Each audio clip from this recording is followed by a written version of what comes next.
There is a relationship between our use of probability in everyday life and the way we use it in quantum mechanics. For instance, if you talk about the probability that's going to rain tomorrow, the weatherman says 60% chance of rain, you pretty much know what that means. It may rain, there's a good chance it's going to rain, but you can't say with certainty that it's going to rain.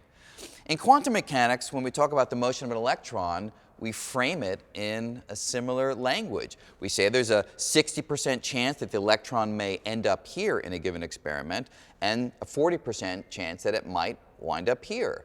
And literally that means if you do this experiment 100 times, then roughly 60 times the electron will end up here, and roughly 40 times it will end up over here.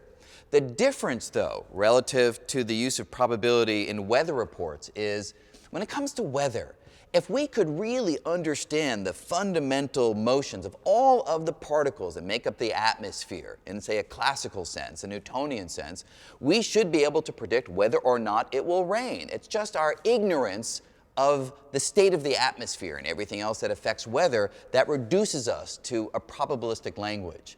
In quantum mechanics, the idea is that there likely is no more fundamental understanding that would get rid of the probabilities. They seem to be fundamental, built into the equations from the get-go. So from a fundamental level, our world is governed by probabilistic features, and those features may be completely unavoidable.